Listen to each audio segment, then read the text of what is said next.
चलिए, बहुत बहुत स्वागत है आप सभी का। Most welcome all of you. इस लाइव क्लासेस में आप सभी का बहुत बहुत हम स्वागत करते हैं, अभिनंदन करते हैं।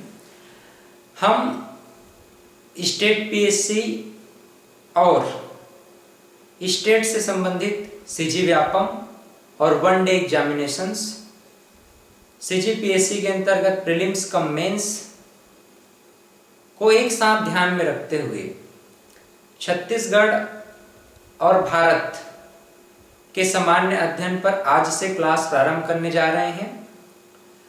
यह classes state PCS one day exam जो कि आपके छत्तीसगढ़ से संबंधित है, उन सभी एग्जाम के लिए अत्यंत महत्वपूर्ण होने वाला है और टू द पॉइंट हम बात करेंगे। और एग्जाम में जो प्रश्न आते हैं, जिस प्रकार का पैटर्न आज एग्जाम में पूछा जा रहा है, उन सभी पहलुओं पर बात करते हुए, ध्यान देते हुए आज की क्लास हम प्रारंभ करते हैं। आज हम मुख्य रूप से छत्तीसगढ़ के इतिहास से यह क्लास स्टार्ट करने जा रहे हैं। छत्तीसगढ़ का इतिहास, सबसे पहले तो हमें जानना चाहिए भाई कि इतिहास वास्तव में क्या होता है। पिछले समय में, पिछले जो कालक्रम रहा है हमारा, वहां पर घटित घटनाओं का हम एक कालानुक्रम दशा में, एक काल अनुक्रम के अनुसार, है ना, जैसे प्राचीन, मध्यकालीन और आधुनिक, प्रागैतिहासिक, आद्य ऐतिहासिक और ऐतिहासिक, तो एक क्रम होता है। सिस्टमेटिक ढंग से कालानुक्रम स्थिति में हम प्राचीन समय से लेकर के अब तक के जो भी घटनाएं हुई हैं, उन घटनाओं का क्रमबद्ध तरीके से जो अध्ययन करते हैं, वही अध्ययन क्या कहलाएगा? इतिहास कहलाएगा, हिस्ट्री कहलाता है। हिस्टोरिका नामक एक बुक था, हेरोडोटस को जो है फादर ऑफ हिस्ट्री कहा जाता है, क्योंकि उन्होंने ही सर्वप्रथम हिस्ट्री को, इतिहास को एक अध्ययन का स्वरूप दिया था, है ना। तो इस प्रकार से इतिहास क्या है, आप सब लोग भली भांति परिचित हैं। जिस तरह से विश्व का इतिहास होता है, जिस तरह से भारत का इतिहास है, उसी तरह से छत्तीसगढ़ का भी अपना एक इतिहास है, एक गौरवशाली परंपरा रही है, इतिहास रही है। हम छत्तीसगढ़ के इतिहास पर मुख्य रूप से बात करना चाह रहे हैं, समझना चाह रहे हैं। ध्यान दीजिएगा, छत्तीसगढ़ का इतिहास, हिस्ट्री ऑफ छत्तीसगढ़ को हम अध्ययन के दृष्टिकोण से 3 कालखंडों में बांटकर इसे पढ़ेंगे, 3 चरणों में इसे समझने का प्रयास करेंगे। सबसे पहले हम देखेंगे प्रागैतिहासिक काल क्या होता है, प्रागैतिहासिक काल क्या होता है। फिर हम जानने का प्रयास करेंगे प्रोटो हिस्ट्रिक एज यानी आद्य ऐतिहासिक काल क्या है। फिर हम अध्ययन करेंगे हिस्ट्रिक एज के विषय में, जिसे हम ऐतिहासिक काल भी कहते हैं। जहां हम प्रागैतिहासिक काल की बात करते हैं, मूल रूप से प्रागैतिहासिक काल पाषाणकालीन सभ्यता रही है। पाषाणकालीन युगीन जो साक्ष्य हैं, एविडेंसेस हैं, उसे हम मूल रूप से प्रागैतिहासिक काल, प्री हिस्ट्रिक एरा के अध्ययन में पढ़ते हैं, समझते हैं। अब ध्यान दीजिएगा, जो प्रागैतिहासिक काल है, प्रागैतिहासिक काल में हमें कोई लिखित साक्ष्य नहीं मिला है, केवल पुरातात्विक एविडेंसेस मिले हैं, पुरातात्विक साक्ष्य मिले हैं। तो हमें जो प्रागैतिहासिक काल है, प्रागैतिहासिक काल में क्या प्राप्त हुआ है? पुरातात्विक साक्ष्य मिला है, ठीक है। आर्कियोलॉजिकल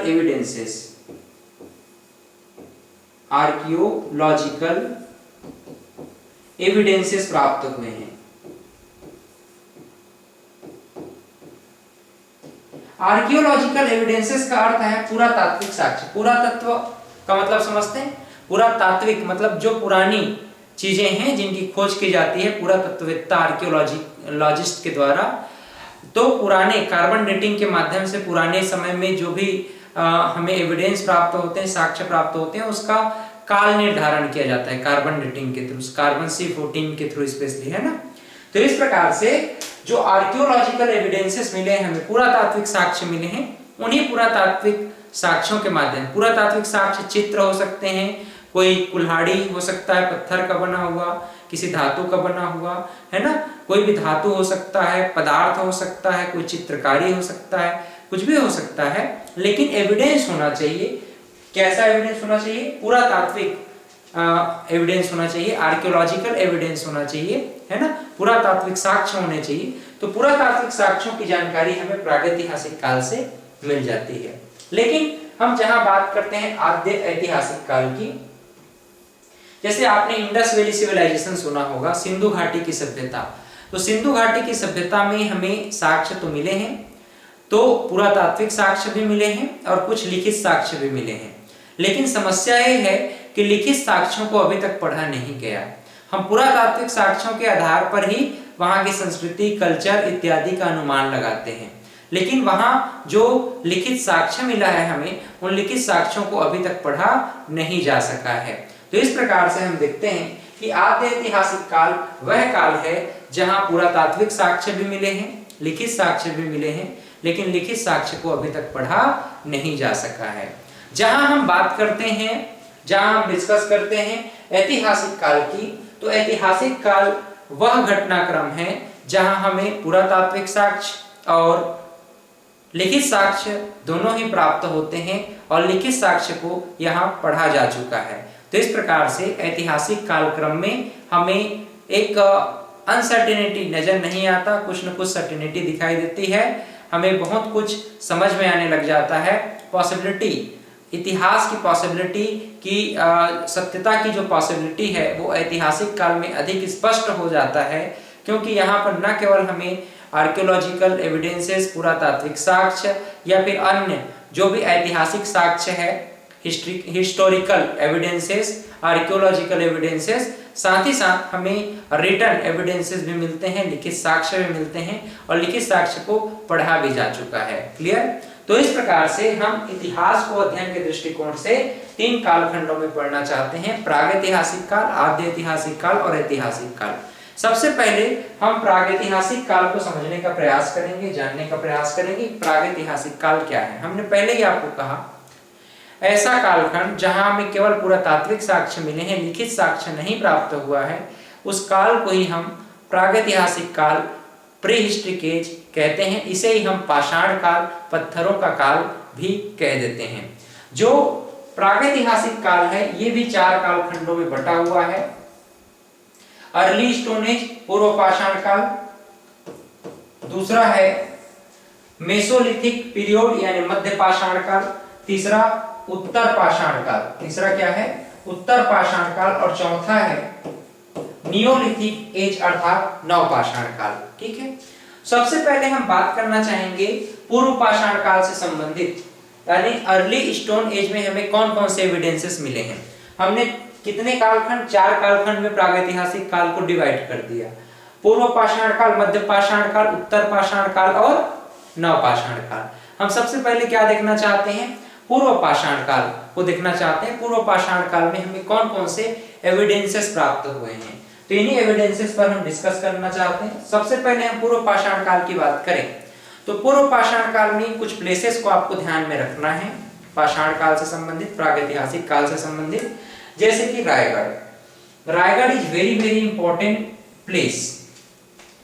जब भी आप प्रागैतिहासिक काल की बात कर रहे होंगे तो प्रागैतिहासिक काल में आपको एनी हाउ रायगढ़ को याद रखना ही है। तो देखिएगा रायगढ़ में एंडरसन ने 1910 में, एंडरसन के द्वारा 1910 में, 1910 में एंडरसन द्वारा, है ना, एंडरसन ने 1910 में एक प्लेस को सर्च किया था, खोज किया था कि यहाँ पर एविडेंसेस हमें मिलते हैं, पुरातात्विक साक्ष्य ऐसे करके। वह जगह का नाम क्या है? सिंघनपुर की गुफा। बहुत बहुत इंपॉर्टेंट हो जाता है सिंघनपुर की गुफा या रायगढ़। रायगढ़ को शैलाश्रयों का गढ़ कहा जाता है। शैलाश्रय मतलब पत्थरों से प्राप्त जो सर्वाधिक एविडेंसेस है वो हमें रायगढ़ से प्राप्त हुआ है, इसीलिए शैलाश्रयों का गढ़ कह दिया जाता है। सिंघनपुर की गुफा 1910 में एंडरसन ने इस जगह को खोजा था। सिंघनपुर की गुफा पूर्व पाषाण कालीन एक प्रमुख एविडेंस है हमारे लिए, जहां हमें पत्थर के हस्तचलित खुदान चावा ढाल पहाड़ी से प्राप्त होता है। वहीं रायगढ़ में कुछ और भी महत्वपूर्ण प्लेसेस है जो कि अभी सर्च किए गए हैं। लाइक यहाँ पर देखिए, छापा मारा भंवरकुल गीधा और सुनबरसा, छापा मारा भंवरकुल गीधा और सुरबरसा। तो इन 4 प्रमुख प्लेसेस में भी हमें पूर्व पाषाण कालीन एविडेंसेस प्राप्त हो जाते हैं। आइए आगे बढ़ते हैं हम मध्य पाषाण काल की ओर, यानी मेसोलिथिक पीरियड। मेसोलिथिक पीरियड में हम देखते हैं कि हमें मुख्य रूप से लाल रंग की छिपकली, घड़ियाल, कुल्हाड़ी, सांभर आदि की चित्रकारी प्रदर्शन, साथ ही साथ लंबे फलक वाले औजार, अर्धचंद्राकार लघु पाषाण औजार इत्यादि प्राप्त होते हैं। ये हमें मुख्य रूप से छत्तीसगढ़ के 2 जगहों से प्राप्त होते हैं। एक तो रायगढ़, ध्यान में रखेंगे आप, और दूसरा है बस्तर। रायगढ़ में मुख्य रूप से कबरा पहाड़।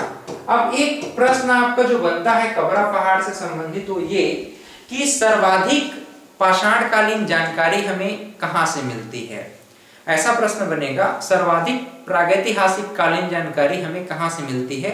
तो आप ध्यान में रखेंगे, जो सर्वाधिक जानकारी है प्रागैतिहासिक काल से संबंधी, वो हमें मुख्य रूप से कबरा पहाड़ से मिलता है। कबरा पहाड़ कहाँ है? रायगढ़ में है। क्लियर?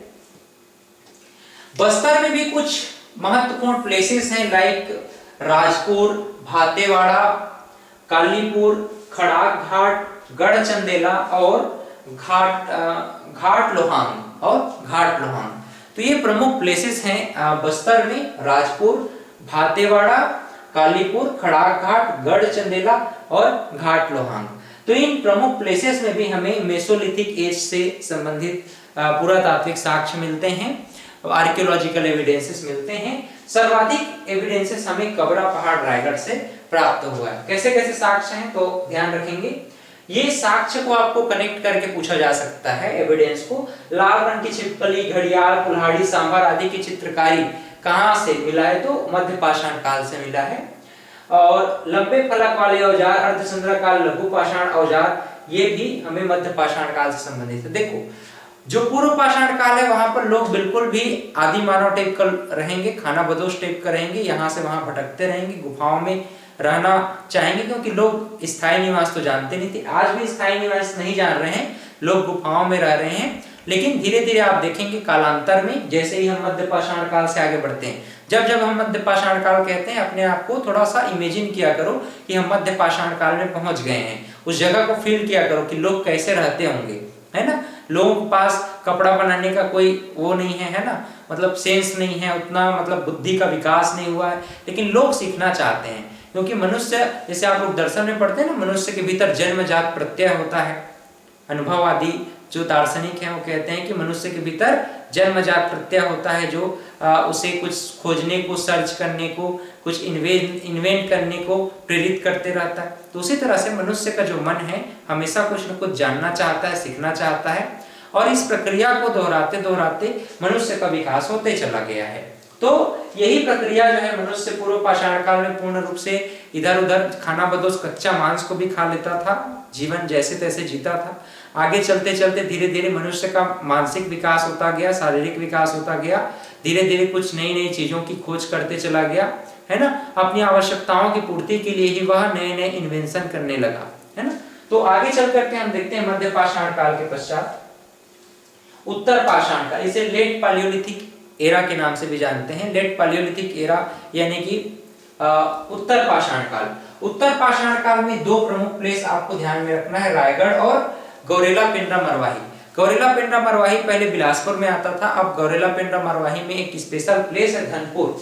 तो धनपुर को पहले बिलासपुर में लेते थे, अब जब भी एग्जाम में पूछा जाएगा तो धनपुर को आप गौरेला पेंड्रा मरवाही में लेंगे, ठीक है, नया जिला बन चुका है। तो गौरेला पेंड्रा मरवाही में एक धनपुर नामक प्लेस है, और रायगढ़ में महानदी घाटी। रायगढ़ में क्या है? महानदी घाटी। तो इन 2 प्रमुख प्लेसेस से हमें मुख्य रूप से उत्तर पाषाण काल से संबंधित एविडेंसेस प्राप्त होते हैं, जहां पर साक्ष्य के रूप में हम देखते हैं कि मानव आकृतियों का चित्रण प्राप्त हुआ है। लोग जो है चित्रकारी इत्यादि कुछ इनोवेटिव काम करना प्रारंभ कर दिए, है ना, कुछ कलाकृतियों पर काम करना प्रारंभ कर दिए। लोग कुछ चीजों को समझना चाह रहे हैं, सीखना चाह रहे हैं। तो हम देखते हैं कि मानव आकृतियों का चित्रण हमें उत्तर पाषाण काल से मिलता है। इसके बाद हम देखना चाहेंगे नवपाषाण काल से संबंधित एविडेंसेस को। नवपाषाण काल की अगर हम बात करें तो नवपाषाण काल में एक तो प्लेस है रायगढ़ में टेरम, इसके अलावा हम एमएमसी की बात करेंगे मोहला मानपुर चौकी। मोहला मानपुर चौकी, चौकी मतलब अंबागढ़ चौकी, मोहला मानपुर चौकी रायगढ़ राजनांदगांव से एक जिला को डिवाइड कर दिया गया। देखो ये राजनांदगांव जिला है, राजनांदगांव जिला गोंडटीला आप देख रहे हो, तो राजनांदगांव जिला से ही एक अन्य जिला बनाया गया एमएमसी मोहला मानपुर चौकी इसे हम बोलते हैं, है ना। तो मोहला मानपुर चौकी में अब चितवा डोंगरी पड़ता है। पहले इसे हम राजनांदगांव में लेते थे, अब मोहला मानपुर चौकी में लेंगे। तो मोहला मानपुर चौकी में चितवा डोंगरी नामक एक प्लेस है, पुरातात्विक प्लेस है, जहां मुख्य रूप से इस जगह की जो खोज है, इस जगह की खोज भगवान सिंह बघेल और रमेंद्रनाथ मिश्र ने किया था। ये प्रश्न पूछा गया था, प्रीलिम्स में भी पूछा गया है, और आपके स्टेट पीसीएस से संबंधित अभी आने वाले जो एग्जाम है ABEO assistant block education officer और असिस्टेंट प्रोफेसर इत्यादि बहुत सारे जो CGPS से संबंधित एग्जामिनेशंस हैं उसके लिए भी इम्पोर्टेंट होने वाला है। इसके अलावा भी जो वनडे एग्जामिनेशंस हैं व्यापम के लिए, CG पुलिस के लिए, उन सब के लिए ये अत्यंत महत्वपूर्ण है जानकारियां। तो हम एक एक करके धीरे से सभी पहलुओं को ध्यान में रखते हुए अध्ययन करेंगे। आपको बस ध्यान से सुनना है, समझना है और नोट डाउन कर लेना है चीजों को, है ना। तो ध्यान दीजिएगा, जो नवपाषाणकालीन जो प्लेसेस हैं उसमें एमएमसी यानी कि मोहला मानपुर चौकी में चितवा डोंगरी पड़ता है, यहीं आसपास, है ना। तो चितवा डोंगरी की खोज भगवान सिंह बघेल रमेंद्रनाथ मिश्र ने किया था। तो इन प्रमुख प्लेसेस में हमें नवपाषाणकालीन साक्ष्य मिल जाते हैं। नवपाषाण काल में लोग कैसा जीवन जी रहे हैं? स्थायी जीवन जी रहे हैं। खाना बदोश जीवन त्याग दिए, लोगों ने कृषि करना प्रारंभ किया, यहाँ तक कि कपास से रुई निकालना और रुई से कपड़े बुनना भी लोग सीख गए हैं। तो इस प्रकार से लोगों का जो मानसिक और सामाजिक और पारिवारिक ग्रोथ हो रहा है, उत्थान हो रहा है, लोग जो है समृद्ध होते जा रहे हैं, धीरे धीरे बुद्धि का विकास हो रहा है, लोग नई नई चीजों को इन्वेंट कर रहे हैं, पहिए का आविष्कार कर लिए, आग से पूर्णतः परिचित हो गए। यहाँ तक कि नवपाषाण काल से थोड़ा आगे बढ़ेंगे, ताम्र पाषाण युग, फिर कांस्य युगीन सभ्यता, तो लोग तांबे से परिचित हो जाएंगे, फिर कांसे से परिचित हो जाएंगे, फिर महाजनपद काल में तो सीधा लोहे से परिचित हो जाएंगे। अब जब लोहा से परिचित हो जाएंगे लोग, तब तो विकास की तो एक पराकाष्ठा को प्राप्त कर जाएंगे। लोग कबीलों में न रह करके, नगरों में न रह करके सीधा सीधा बड़े बड़े राज्य और देश स्थापित करने लग जाएंगे, है कि नहीं। तो इस प्रकार से लोगों की जो मानसिक विकास है, मानसिक विकास न केवल व्यक्ति के मन का विकास करता है, अपितु उसके माध्यम से नए नए इनोवेशन करता है, खोज करता है, और पूरे समाज का विकास होने लग जाता है, समुदाय का विकास होने लग जाता है। तो नवपाषाण काल के आते आते मनुष्य खाना बदोश जीवन को छोड़ करके स्थायी जीवन जीने लग रहे हैं। अब लोग जो है कपड़ा बनाना सीख गए हैं, कपड़ा पहनना सीख गए हैं, परिवार क्या होता है, परिवार का महत्व क्या होता है, एक समुदाय में रहने का अर्थ क्या होता है, उसमें क्या सिक्योरिटी मिलती है, हमें क्या सुरक्षा मिलता है ना, उसका क्या महत्व है, इस बात को लोग समझना प्रारंभ कर दिए हैं। तो इस प्रकार से हम नवपाषाण काल में इन प्रमुख प्लेसेस को ध्यान में रखेंगे, चितवा डोंगरी और रायगढ़ क्लियर, टेरम, बोंटीला, चितवा डोंगरी, और दुर्गम एक प्लेस आप लोग याद रखना जिसको हम कहते हैं अर्जुनी। तो अर्जुनी से भी हमें मुख्य रूप से नवपाषाणकालीन एविडेंसेस बहुत सारे प्राप्त हो जाते हैं। हम कुछ विशेष टर्म्स पर आपसे डिस्कस करना चाहते हैं, लाइक पाषाण घेरे क्या होते हैं, स्टोन सर्कल क्या होते हैं, है ना। पाषाण घेरे, स्टोन सर्कल। स्टोन सर्कल एक प्रकार से पाषाण घेरे का मतलब ये हो जाता है कि पत्थरों का बनाया हुआ घेरा। स्टोन सर्कल मतलब पत्थरों का बनाया हुआ घेरा। अब ध्यान दीजिएगा, छत्तीसगढ़ में दो प्रमुख प्लेस आपको ध्यान में रखना है, एक तो बालोद और कोंडागांव। बालोद और कोंडागांव, ये क्या है, बालोद और कोंडागांव। कोंडागांव में धनोरा, इसे गढ़ धनोरा भी कहते हैं। बालोद में करही, भदर, चिरचारी, सोरर, तीनों का नाम पूछता है, करही, भदर, चिरचारी और सोरर। करही, भदर, चिरचारी, सोरर कहाँ, बलौदा। कोंडागांव में धनोरा या गढ़ धनोरा। तो इन प्रमुख प्लेसेस में हमें पाषाण घेरे प्राप्त हुए, स्टोन सर्कल प्राप्त हुए। लगभग 500 स्मारक घेरे हमें इन जगहों से प्राप्त हो जाते हैं, करी भदर, चिरचारी, सुरर और गढ़धनोरा से।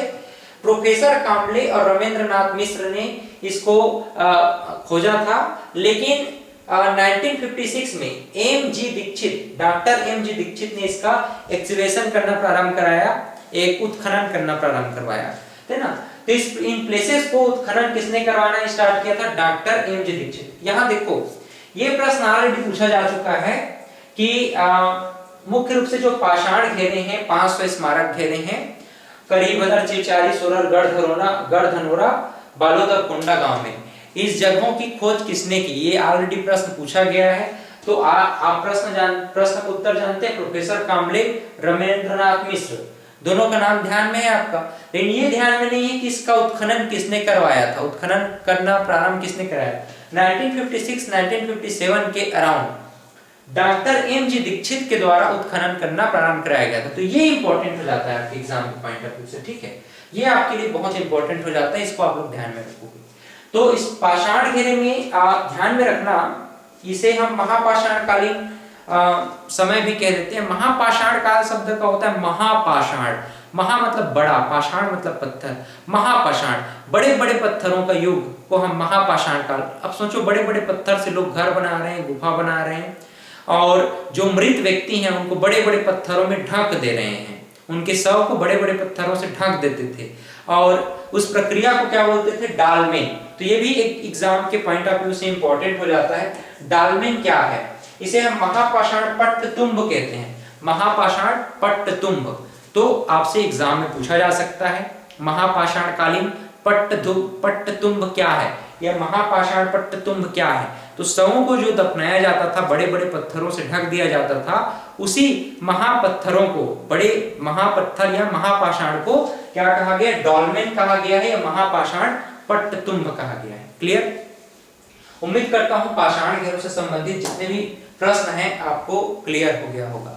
अब हम बात करना चाहते हैं कुछ रॉक पिक्चर्स की। रॉक पिक्चर मतलब शैल चित्र, शैल चित्र, शैल चित्र, शैल मतलब पत्थर, चित्र मतलब पिक्चर। शैल चित्र पत्थरों में बनाया गया चित्र, है ना, ड्राइंग किया गया किसमें? पत्थरों में, रॉक में।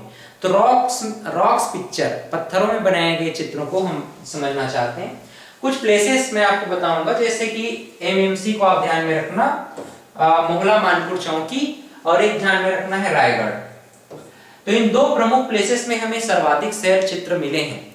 चितवा डोंगरी में भी हमें शैल चित्र मिले हैं, और हमें जो है कबरा पहाड़ और सिंघनपुर में भी शैल चित्र प्राप्त होते हैं। कबरा पहाड़ और स्पेशली सिंघनपुर में भी शैल चित्र हमें प्राप्त होते हैं। अब ध्यान दीजिएगा, यहाँ पर मानव आकृतियां सीढ़ी एवं डंडे के आकार में आखेट करते हुए मनुष्य, मानव की आकृतियां, मानव आकृतियां यहाँ चितवा डोंगरी में आप देखेंगे, सीढ़ी व डंडे के आकार में आखेट करता हुआ मनुष्य का जो चित्रण है, शैल चित्रण है सिंघनपुर की गुफाओं में, और यहाँ तक कि चितवा डोंगरी की गुफाओं में भी मानव आकृतियां हमें देखने को मिलता है।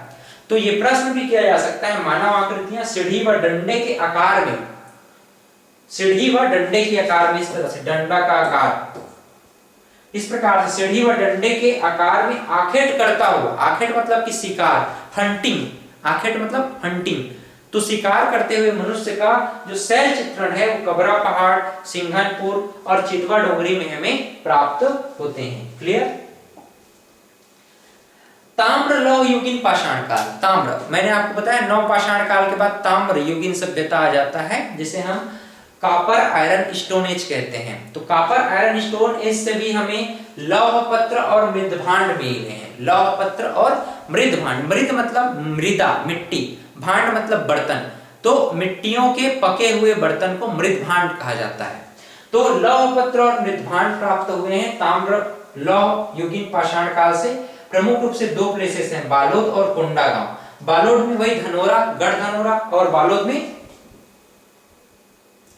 करही भदर, चिरचारी, सुरर और करका भांठा। करही भदर, चिरचारी, सुरर और करका भांठा, ये प्रमुख प्लेसेस हैं जो कि ताम्र लौह युगीन पाषाण काल से संबंधित हैं। अंतिम में हम समझना चाहते हैं पाषाण कालीन स्थल एवं औजार, stone age tools and megalithic sites कौन कौन से हैं। तो हमें 3 प्रमुख प्लेसेस को ध्यान में रखना है। कौन कौन से हैं ध्यान दीजिएगा। एक तो सरगुजा में सीता बेंगरा जोगीमारा की गुफाएं, बिलासपुर में मल्हार और रायगढ़ में कबरा पहाड़। ठीक है, ध्यान रहेगा। तो हमने कहा कि भाई जोगीमारा और सीता बेंगरा को 1848 में कर्नल आउसले ने खोजा था, है ना। सीता बेंगरा को कर्नल आउसले ने 1848 में खोजा था। कर्नल आउसले, अगर कभी प्रश्न पूछा जाए तो ध्यान में रखना। कर्नल आउसले ने सीता बेंगरा नामक प्लेसेस को सर्वप्रथम खोजा था। ये कहां पड़ता है? सरगुजा में 1848 में। तो जोगीमारा और सीता बेंगरा पाषाणकालीन स्थल एवं औजार यहां से प्राप्त होते हैं सरगुजा से। बिलासपुर में मल्हार से भी हमें पाषाणकालीन स्थल और औजार प्राप्त होते हैं, और कबरा पहाड़ रायगढ़ से भी हमें पाषाणकालीन स्थल और औजार प्राप्त होते हैं। इस प्रकार से हम लोगों ने संपूर्ण दृष्टिकोण से पूरी तरह से प्रागैतिहासिक काल को अध्ययन किया है। प्रागैतिहासिक काल में हमने बहुत सारी चीजों को समझने का प्रयास किया। हमने क्या क्या पढ़ा है एक बार आप शुरू से देख लो।